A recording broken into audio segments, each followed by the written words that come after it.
Kina. Yeah, good afternoon, everybody. It has been 21 years since I started my overseas assignment in Kuching. I'm asked to join the startup team for Sarawak Government Link Company, semiconductor company.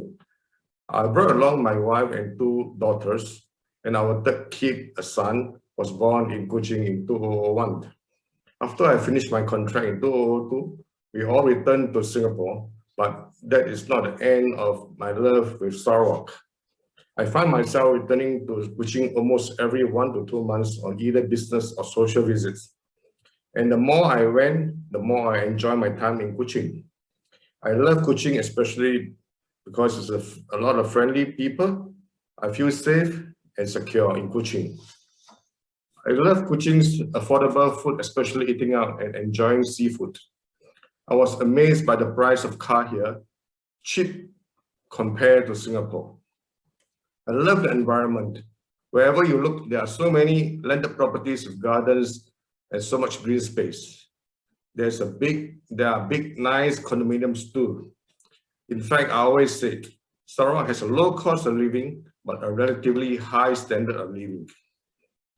In 2015, I suggested to my 14-year-old son to come to Sarawak to continue his secondary education by taking his GCE O-level in Kuching.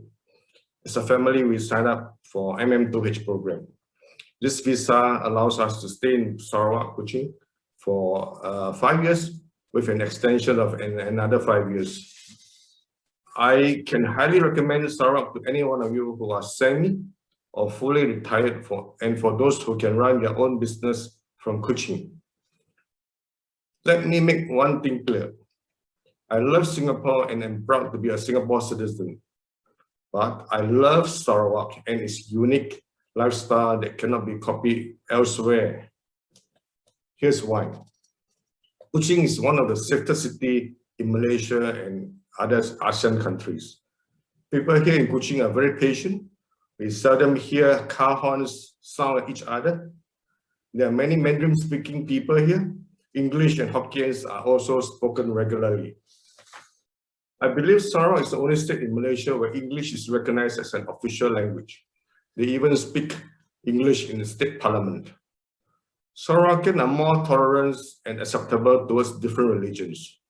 In other words, it is less extreme. I also want to say, Sarawak is located in Malaysia. Malaysia is not Sarawak. Many of you may not understand that West Malaysians actually have to apply for long-term visa, work permit or student visa if they want to stay in or work in Sarawak. In other Malaysian states, MM2H programs are offered. However, Sarawak offers a different program called S-MM2H. The S-MM2H holder has less risk and exposure compared to other Malaysian states, especially as buying expensive property is not a condition to apply for S-MM2H program. Kuching offers lots of choices for housing, as Dominic has described. Expat can buy housing property priced at 600K and above. Local bank loans can be arranged. This is less than a 3-room flat in Singapore Ang Mo Kio area. Foreigners can buy cars in Kuching as long as they have a permanent address in Kuching in Sarawak. All my 3 kids study in Kuching International Airport, Kuching International School for some years before returning to Singapore to continue their education.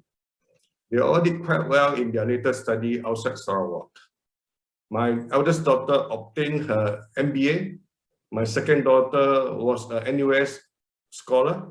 My son completed his international GCO level in Kuching in 2016 and then decided to continue his study in Singapore in the Polytechnic.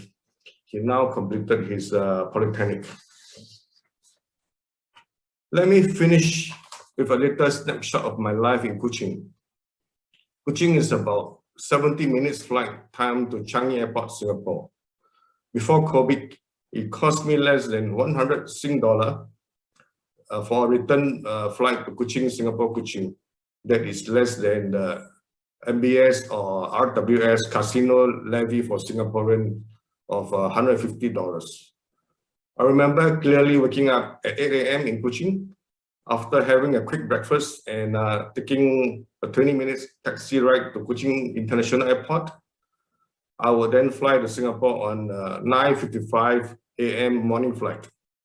Upon arrival, I'll go to meetings, have lunch, high tea or dinner with my relatives and friends, and then fly back to Kuching on 8:55 p.m. flight. Getting through the airport and home by taxi took me less than 50 minutes. So I will be back home in time to have a nice warm bath and go to sleep, or watch my favorite Channel News Asia program on cable TV. I can do all these activities before midnight, going to 2 countries within a day and finish all my work. If any Singaporeans or others joining us today wish to treat themselves to a less hectic alternative lifestyle, either before or after retirement, I urge you to talk to me or SATOS Singapore or Sarawak Tourism Board. Living in Kuching is one of my best decisions our family ever made, and I really look forward to introduce and share with you life in Kuching soon. Thank you. To you, Tina.